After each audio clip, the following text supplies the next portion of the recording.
Hello friends, perfection academy में आप सभी का स्वागत है। आज हम देख रहे हैं ज्योमेट्री SD यादव मैथ से। इसका ये लास्ट पार्ट है, ठीक है।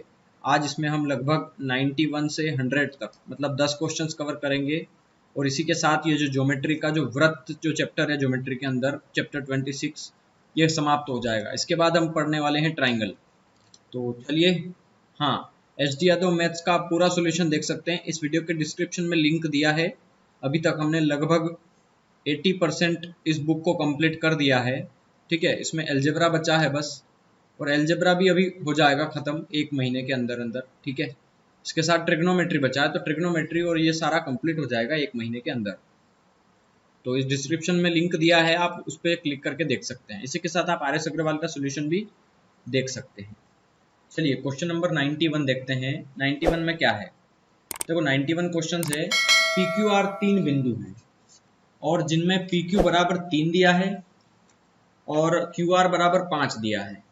PR बराबर 8 दिया है। तदनुसार PQR बिंदुओं से गुजरने वाले वृत्तों की संख्या कितनी होगी। PQR से हम कितने वृत्त खींच सकते हैं। तो देखो, PQR 3 बिंदु है। क्या उसने बोला है कि त्रिभुज के रूप में है या चतुर्भुज के रूप में है या किसी रूप में है।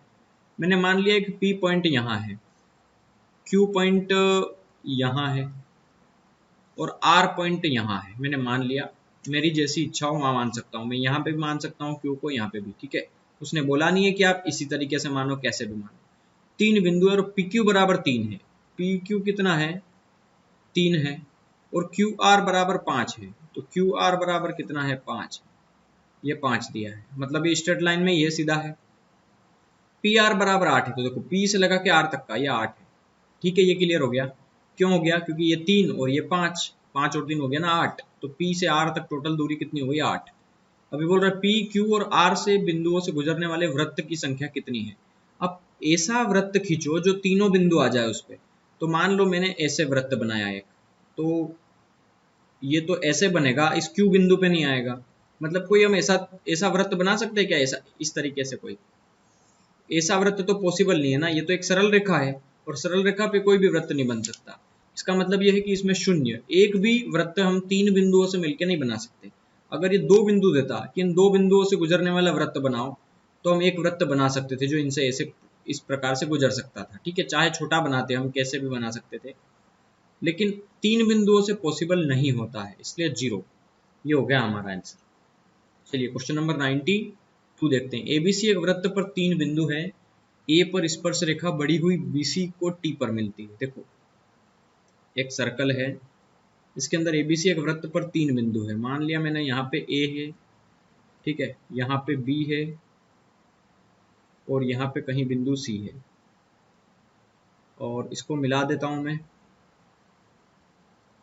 A पर स्पर्श रेखा बढ़ी हुई BC को T पे मिलती है। ये जो BC को बढ़ा देंगे तो ये T पे मिलेगी, ठीक है। और इसको A से मैंने यहाँ मिला दिया इसको, ठीक है। BTA 40 डिग्री है, तो BTA ये वाला एंगल कितना है, 40 डिग्री, ठीक है। CAT कैट कैट मीन्स 44, तो CAT ये वाला एंगल कितना है, 44 डिग्री है, ठीक है। ये वाला 44 है। अब हमें क्या चाहिए, BC द्वारा वृत्त के केंद्र पे बना कोण। इस BC के द्वारा वृत्त के केंद्र पे बना कोण, केंद्र का मीन्स ये तो उसका परिधि हो गया। तो इस BC के द्वारा ये जो वृत्त के केंद्र पे बना कोण है, हमें ये वाला एंगल फाइंड आउट करना है BC के द्वारा, ये वाला X, ठीक है। तो मेरे को एक बात बताओ, अगर कोई एक त्रिभुज होता है, अगर उस त्रिभुज की मैंने एक लाइन को बाहर बढ़ा दिया तो ये बहिष्कोण बनेगा यहाँ पे। तो ये जो बहिष्कोण होगा X, ये इस आंतरिक उसके पास वाले एंगल इसको छोड़ करके बाकी के जो दो दो शेष एंगल, एक ये वाला और एक ये वाला, इन दोनों के जोड़ के बराबर होगा ना। मतलब अगर मैं यहाँ पे आपको बहिष्कोण दिखाना चाहूँ, आपको नहीं दिख रहा हो, तो ये एक त्रिभुज है ACT, और ACT के अंदर ये वाली लाइन क्या हो गई, एक बहिष्कोण हो गई इसका, क्योंकि ये दोनों 40 और ये 44, तो ये पूरा एंगल कितने का बनेगा, बाहर वाला 40 और 44, 40 और 44 कितना हो गया, 84, ये हो गया 84, ठीक है। अब एक चीज बताओ, अगर किसी सर्कल के अंदर, समझना, किसी सर्कल के अंदर एक स्पर्श रेखा है इस प्रकार की, इसके अंदर एक ट्रायंगल बनता है, तो ये वाला एंगल इस वाले एंगल के बराबर होगा, अल्टरनेट एंगल्स, ठीक है। मतलब अगर ये सर्कल है एबीसी का, है ना, एक पूरा, इसके अंदर से ये एक स्पर्श रेखा है जो इस प्रकार से जाती है, ठीक है। मैं इसको चाहूँ तो बीसी को ऐसे बढ़ा दूं आगे और ये यहाँ पे भी मिला सकता हूँ इस तरीके से, ठीक है। तो ये इस तरीके से बन जाएगी, कोई फर्क नहीं पड़ता। तो ये जो ए से टी तक है ये स्पर्श रेखा है, और स्पर्श रेखा पे ये बनने वाला एंगल 44 है, तो इस एंगल बी पे भी 44 ही बनेगा ना। ये इस प्रॉपर्टी से ये जो बाहर बन रहा है ये एंगल कितना है, ये वाला एंगल है 44, ठीक है। तो अंदर यहाँ पे बी पे बनेगा, मतलब ये यहाँ पे अगर बी है, यहाँ ए है और यहाँ सी है, तो वहाँ पे देखो ए का एक्सटर्नल एंगल बी पे बनेगा ना, बी के सेम होगा तो बी पे बन गया, ठीक है। ये चीज समझ में आई होगी। एबीसी त्रिभुज के अंदर देखना, एक एंगल 84 है, दूसरा एंगल 44 है, तो तीसरा एंगल निकाल सकते हैं हम। 84 और 44 कितना हो गया, 8 4 12 4 8 18 128, ठीक है। और त्रिभुज के तीनों कोणों का योग, एबीसी की बात कर रहा हूँ, त्रिभुज के तीनों कोणों का योग 180 होता है, तो 180 में से हमें 128 पता है, इसका मतलब 13 13 और 5 18 और ये 2 52, इसका मतलब ये एंगल 52 बचा, क्योंकि तीनों कोणों का योग तभी 180 होगा। और हम जानते हैं कि किसी वृत्त की जीवा द्वारा उसके केंद्र पे बना कोण उसकी परिधि पे बने कोण का डबल होता है। ये अगर 52 बना है ए पे, तो ये 52 का डबल होगा, 52 का डबल मीन्स 104 डिग्री होगा। तो ये जो ओ पे बना केंद्र पे बना कोण है वो 104 डिग्री होगा। तो ऑप्शन डी होगा हमारा आंसर इसका, ठीक है। चलिए क्वेश्चन नंबर 93, त्रिभुज एबीसी में पी और क्यू क्रमशः भुजा ए बी और ए सी के मध्य बिंदु है। तो देख लेते हैं त्रिभुज एबीसी।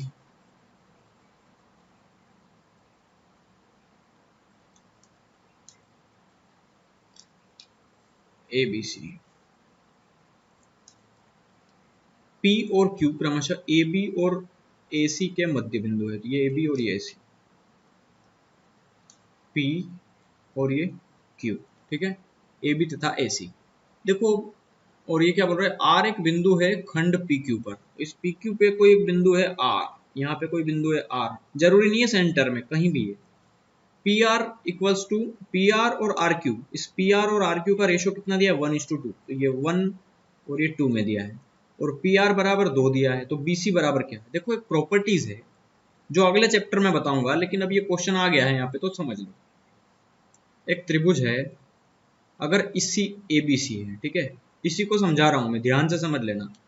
अगर इसका ए बी का कोई मध्य बिंदु मान लिया मैंने पी, और ए सी का मध्य बिंदु मान लिया क्यू, ठीक है, तो अगर मैं इसको जोड़ दूं इससे, तो हमेशा ये जो पी क्यू की लेंथ होगी वो इसकी आधी होगी। मतलब अगर बी सी बराबर 2 दिया है तो पी क्यू बराबर हमेशा 1 होगी। ये चीज आपको ध्यान रखना है। अगर ये 2 और 1 कितना दिया है, 2 और 1 3, तो ये डेफिनेटली 6 होगी। ये चीज आपको पता होना चाहिए। ये प्रॉपर्टी है ट्राइंगल की, ट्राइंगल की बहुत सारी प्रॉपर्टीज है, मैं सारी बताऊंगा। अगला चैप्टर ट्राइंगल ही है, त्रिभुज ही है, ठीक है। हालांकि त्रिभुज को पहले देना था उनको, बुक वालों को, उसके बाद ये सर्कल देना था, क्योंकि किसी भी प्रॉपर्टी को हम बिना ट्राइंगल के सोल्व नहीं कर पा रहे हैं अभी जितने भी क्वेश्चंस हमने देखे हैं। खैर फिलहाल हमने कोशिश की है कि आपको अच्छे से अच्छी क्वालिटी और अच्छे से अच्छा नॉलेज दिया जाए, ताकि आप इसको बिना ट्राइंगल पढ़े भी आप समझ पाएं। और हमने कोशिश की है कि लगभग ये 100 क्वेश्चन हम बिना ट्राइंगल की प्रॉपर्टी याद करवाए आपको बता दें, ठीक है। तो यहाँ देखना, ये तो खैर आधी की बात है। अगर कोई ऐसी लाइंस होती है, जैसे मान लो ये आपको पता चल गया ना, ये इसकी आधी होती है, सेंटर में बना है। तो अगर किसी त्रिभुज के अंदर, अब फिर से समझना एक दूसरी प्रॉपर्टी, अगर किसी त्रिभुज के अंदर एबीसी त्रिभुज है, ठीक है, इसके यहाँ पे कोई एक लाइन है इस प्रकार की, और एक और लाइन ड्रॉ कर दी ऐसी, मतलब एबीसी के अंदर एक पी क्यू हो गया और एक आर एस हो गया, ठीक है। अगर मान लो उसने ये बोल दिया कि ये 1/3 है, 1/3 है, तो ये भी 1/3 होगी, ये भी 1/3 होगी, ये 33%, ये भी 33%, ये भी 33%, 100% हो गया ना कोई भी लेंथ। तो ये जो भी लेंथ है, अगर ये मान लो 100 है, तो 100 की 1/3 ये हो गई, और इसी की 1/3 ये हो गई। इस तरीके से हम इन प्रॉपर्टी को डील करेंगे, ठीक है। अब खैर यहाँ पे मैं इस चीज को डिटेल में नहीं समझा रहा हूँ मैं, हालांकि ये चीजें बाद में बताऊंगा, सीधा आप क्वेश्चन समझना। अभी आपको वैसे भी समझ में नहीं आना है, क्योंकि प्रॉपर्टी जिसको याद होगी वो समझ जाएगा। अब यहाँ पे बोल रहे हैं P R equal to 2 centimetre है, तो पी आर रेशो में कितना दिया है, पी आर की वैल्यू 1, और एक रेशो में दिया और वो बोल रहा है पी आर 2 के बराबर है। तो पी आर अगर 1 2 के बराबर है तो 2 किसके बराबर होगा? 4 के। और पी से लगा करके क्यू तक की हमारी लेंथ आ चुकी है, देखो 1:2 में है और 1 की वैल्यू कितनी आई? 2। 2 की वैल्यू कितनी आई? 4। तो 4 और 2 कितना हो गया? 6। मतलब इस पूरी की लेंथ कितनी आ गई? 6। पूरा लिख दूं मैं यहाँ पे, मतलब ये 1 और 2 3, 3 को टोटल किया तो मैंने 4 और 2 कितना आ गया? 6। ये आ गई 6 सेंटीमीटर। ठीक है, मतलब ये किसकी लेंथ आ गई? पी से क्यू तक। पी से क्यू तक 3, 1:2 में दिया है ना ये, 1:2 में, तो 2 और 1 3, 3 की वैल्यू कितनी निकाली हमने? 6 सेंटीमीटर क्वेश्चन से। अब ये पूरी आ गई 6, तो सीधी सी बात है बीसी कितनी होगी? डबल होगी इसकी, है ना, क्योंकि इसके मध्य बिंदु पे है। हाँ, अगर एक त्रिभुज है, इसमें कहीं भी कोई पॉइंट दे देगा पी क्यू, और इसकी अगर 8 दी है और इसकी पूछेगा बीसी की बताओ, तो 8 का डबल मत कर देना, कहीं भी नहीं चलेगा, सिर्फ सेंटर में इसका। अगर सेंटर दिया है हमें इसका, तो सेंटर वाली जो लाइंस बनेगी वो आधी होगी इस पूरी वाली लाइन। ठीक है, यहाँ पे सेंटर में है, तो अगर ये वैल्यू दे देगा तो इसका हम आधी कर देंगे, या अगर ये वैल्यू दे दे तो इसको हम डबल कर देंगे। ये पूछ रहा है बीसी बताओ, तो बीसी क्या है? इस 6 की डबल है, 12 सेंटीमीटर। चलो 94 क्वेश्चन नंबर देखते हैं। एबीसी की भुजाओं AB और सी, AB और AC पर दो बिंदु D और इस प्रकार चुनेगा कि AD equals to 1/3 of AB, और ये है। ठीक है, समझना, अभी जो प्रॉपर्टी बताई मैंने वही आ गई, देखो ABC, इसमें समझना ABC में AB तथा AC पर दो बिंदु D और E इस प्रकार चुने गए हैं। तो मान लो एक D और E बिंदु है कोई, या यहाँ पे D और E बिंदु है, इस प्रकार चुने गए हैं, मध्य बिंदु नहीं बोला है उसने। ठीक है, इस प्रकार चुने गए हैं कि AD बराबर है इस AB की 1/3, ये 1/3 है इस लाइन की, अगर पूरी 1 है तो 1 का 1/3 है ये। ठीक है, AE 1/3 ऑफ AC, AE जो है ये 1/3 ऑफ AC है, और BC बराबर 15 है। ठीक है, इसके अलावा कोई पॉइंट नहीं दिया है। तो मान लो कहीं और एक और बिंदु भी होगा, क्योंकि 1/3 हुआ है, ये तीसरा हिस्सा हुआ है, तो ये दो हिस्से और बचे। ठीक है, मतलब इस बाकी के ये वाला और ये वाला जो एरिया होगा उसका, इसका जो टोटल होगा वो ये 1/3 होगा। ठीक है, एक तिहाई का मतलब ये हुआ। तो समझना, अब अगर ये 1/3 है, ये भी 1/3 है, तो सीधी सी बात है कि ये एरिया जो है वो 1/3 हो जाएगा। अगर ये वाली लेंथ अगर 15 दी है, तो डेफिनेटली जो DE होगा वो 1/3 ऑफ BC होगा। क्यों? क्योंकि ये वाली लेंथ 1/3, ये वाली लेंथ 1/3, तो ये वाली लाइन भी क्या हो जाएगी? 1/3 हो जाएगी। सिंपल हिसाब है, आप ध्यान रखना। यहाँ पे देखना, हम जानते हैं सेंटर से अगर खींचेंगे तो हाफ होगी, और अगर कहीं भी कोई पॉइंट दे दे और जितना पार्ट दे दे उसका इस लेंथ का, उतना ही हिस्सा वो होगी। ठीक है, ये बोल रहा है कि 15 है और 15 का 1/3 करना है, तो 1/3 कर दो। ये 1/3 ये है, तो ये दूसरा कहीं हिस्सा यहाँ होगा, 3 में से एक हिस्सा ये है, 3 में से दूसरा हिस्सा ये, और तीसरा हिस्सा ये है। इस प्रकार दिया गया है। ठीक है, तो बस सीधा हिसाब है, 1/3 कर दो। तो DE की अगर लेंथ निकालना है तो उसको भी 1/3 कर दो। मीन्स कैसे? ये भी 1/3 हो जाएगी, तो इस 15 की 1/3 हो गई है। तो 15 की 1/3 कितना हो गया? 3 × 5 = 15, 5। तो 5 सेंटीमीटर हो गया हमारा DE की लेंथ, क्योंकि 1/3 है उसकी सारी साइड्स, दोनों साइड्स 1/3, तीसरी साइड ऑटोमेटिक 1/3। यदि एक चक्रीय चतुर्भुज का बाह्य कोण 50 डिग्री है, तो आंतरिक सम्मुख कोण कितना होगा? तो ये तो प्रॉपर्टी है, 50 डिग्री होगा। कैसे होगा बता चुका हूं मैं आपको पहले। ये अगर चतुर्भुज है, एक चक्रीय चतुर्भुज, ठीक है, चक्रीय बोला है, चक्रीय चतुर्भुज का बाह्य कोण कोई भी एक साइड बढ़ा दो, ये वाला बढ़ा दो, वो वाला बढ़ा दो, या ये वाला बढ़ा दो, कोई भी एक बहिष्कोण, जैसे ये बहिष्कोण हो गया, मान लो ABCD कोई नाम दे दिया, ABC और D। तो यहाँ पे अगर 50 डिग्री बन रहा है, तो इसी के सामने वाला जो एंगल होगा C, ये भी 50 डिग्री होगा।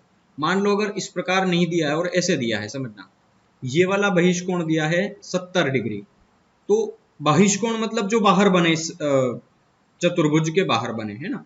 तो जो अगर ये 70 डिग्री दिया है, तो इसके पास वाले एंगल को छोड़ के इसके सामने वाला जो एंगल है वो भी 70 होगा। ये होता है प्रॉपर्टी। तो ये बोल रहा है कि अगर बहिष्कोण 50 डिग्री है, सीधा समझना, कहीं भी बना दो कोई फर्क नहीं पड़ता। तो मान लो जैसे ये है, तो ये बहिष्कोण अगर कितना डिग्री है? 50 डिग्री है, जो इस चक्रीय चतुर्भुज के बाहर बने, चतुर्भुज के बाहर बने, ये 50 डिग्री है। तो इसी के सामने वाला कौन सा होगा? B। तो ये भी कौन सा होगा?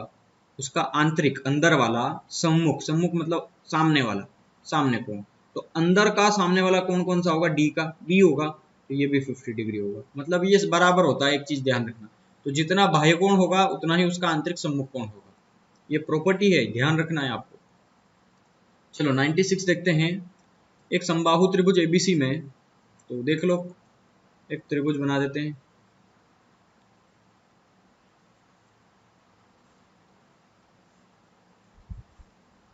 एक समबाहु त्रिभुज एबीसी में ए बी बराबर ए सी है, तो ए बी बराबर है ए सी के, उसमें बी तथा सी से गुजरने वाला एक वृत्त ए बी तथा ए सी को डी ई पर काटता है। तो देखो समझना, एक सर्कल ड्रॉ किया गया है कुछ इस प्रकार से,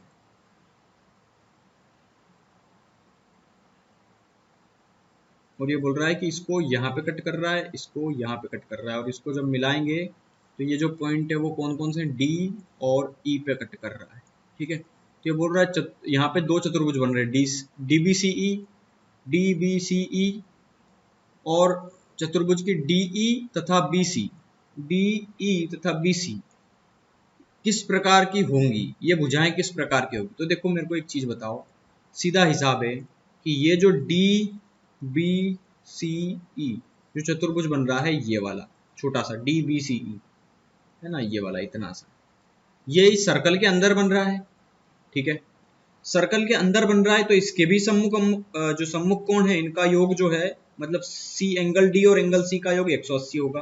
ठीक है, और सीधी सी बात है कि चक्रीय चतुर्भुज की जो सारी साइड्स होती है वो कौन सी होती है, वो देखो सारी साइड्स का तो नहीं, लेकिन अगर मैं एक बात कहना चाहूँ तो इसकी जो लेंथ है वो इक्वल मानी जाएगी, और लेंथ इक्वल होगी तो ये साइड्स जो होगी ना वो पैरेलल होगी, समांतर होगी। क्यों? क्योंकि देखो समझना, ये इसका सेंटर पॉइंट हो गया। ठीक है, अगर बीसी को व्यास मान करके एक लाइन खींची गई है तो ठीक है, और बीसी से गुजर रही है, इसका मतलब ये वाली अगर रेडियस होगी तो डेफिनेटली ये वाली भी रेडियस होगी। तो ये दोनों साइड्स अगर बराबर है तो तीसरी साइड्स अपने आप बराबर हो जाती है। ठीक है, तो ये वाली साइड्स बराबर इसके और ये वाली साइड्स इसके बराबर है, इसका मतलब ये है कि ये दोनों लाइंस डेफिनेटली पैरेलल है, क्योंकि यहाँ से उतनी ही दूरी इसकी है जितनी यहाँ से उसकी दूरी उतनी है। अगर ये लाइन अगर कुछ ऐसे होती तो हम कह सकते थे कि ये दूरी ज्यादा है, लेकिन ये लाइन जो है वो बिल्कुल ऐसे है ना, मतलब ये जो है वो इसके पैरेलल है, तो BC is parallel to DE। ध्यान रखना ये प्रॉपर्टी, तो समानांतर है इसके।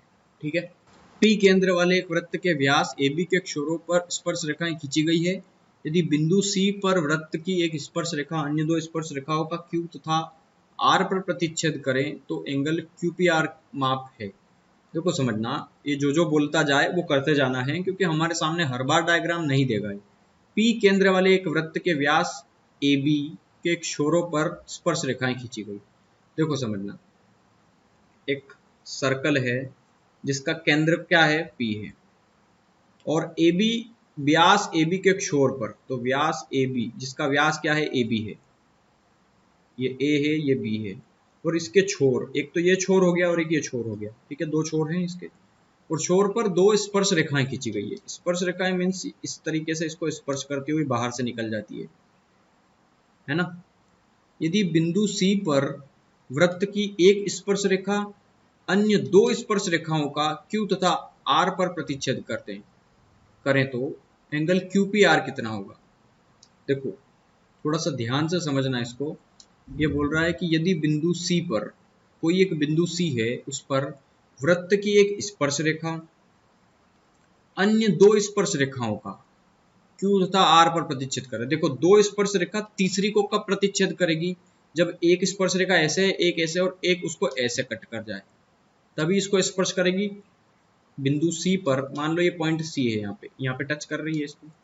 बिंदु C पर एक स्पर्श रेखा अन्य दो स्पर्श रेखा, देखो ये एक स्पर्श रेखा खींच दी मैंने, मान लो LM, तो ये जो है वो बिंदु C पर इसको Q तथा R में प्रतिच्छेद करती है, तो ये Q पे और यहाँ R पे प्रतिच्छेद करती है। ये इसके दो पॉइंट हो गए।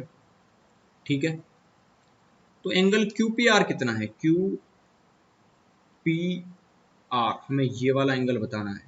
तो देखो बहुत सरल क्वेश्चन है ये तो आप देख के ही लगा सकते हैं 90 डिग्री है। कैसे है समझना इसको अच्छे से, इसको मैं दो तीन तरीके से बताऊंगा, अच्छे से बताऊंगा, यहाँ पे समझना। देखो ये वाली लेंथ, अगर मैं अलग पेन ले लेते हैं इसको ब्लेड से, ये वाली लेंथ को क्या कहते हैं, रेडियस आर। इस वाली लेंथ को भी क्या कहते हैं, आर।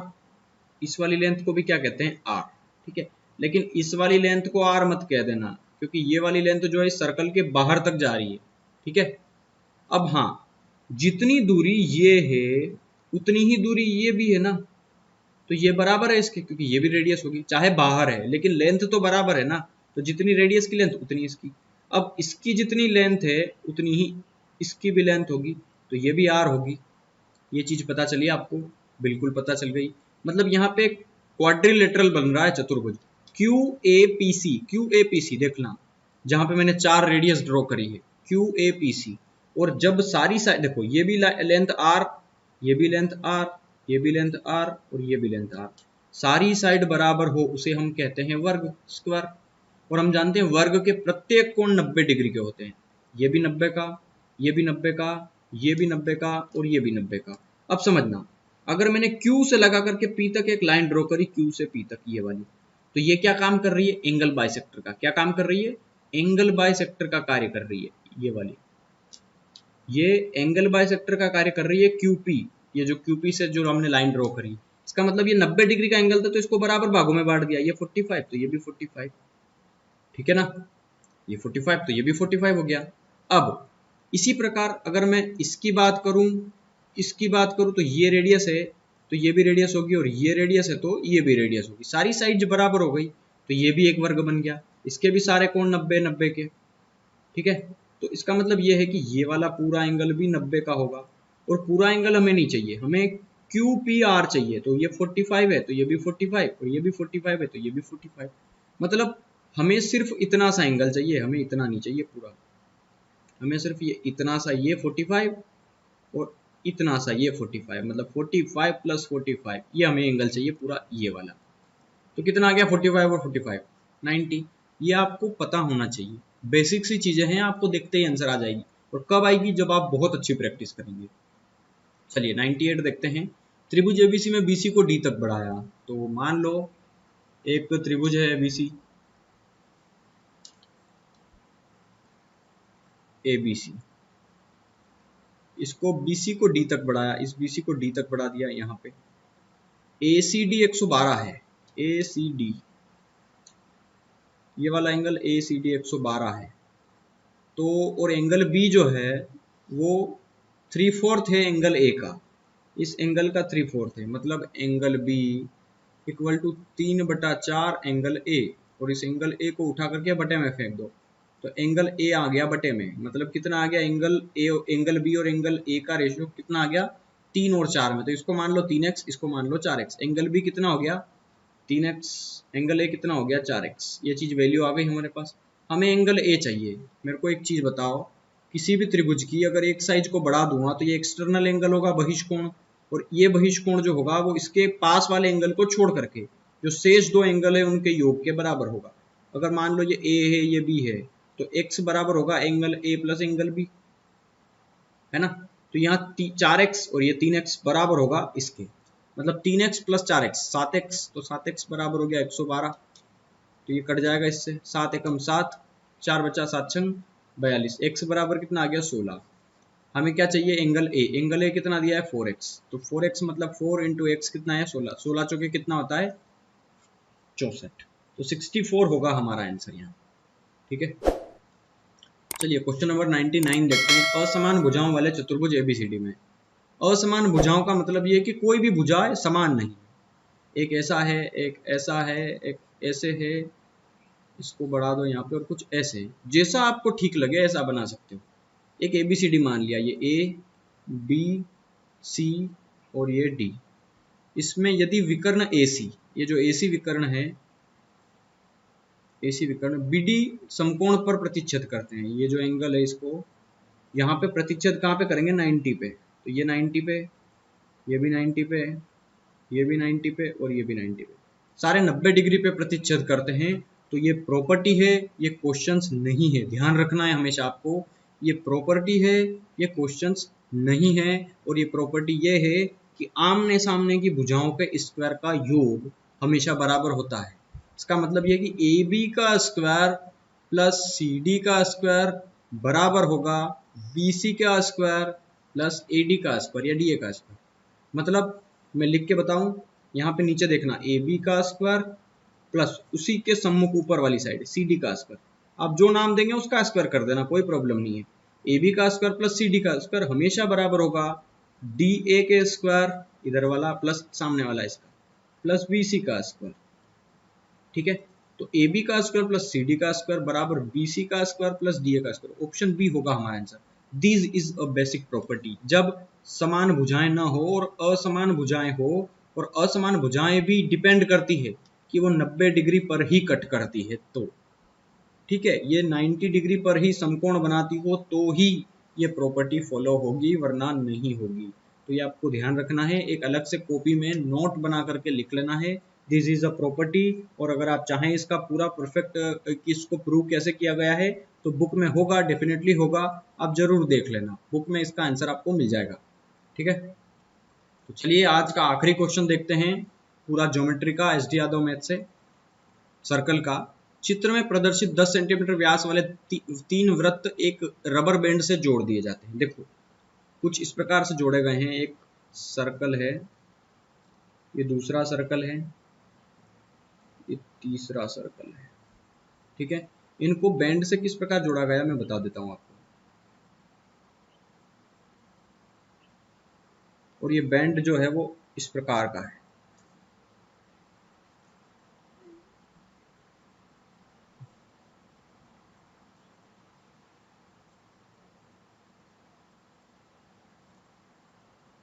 ये कुछ इस प्रकार से जोड़ा गया है, ये बैंड है रबर बैंड।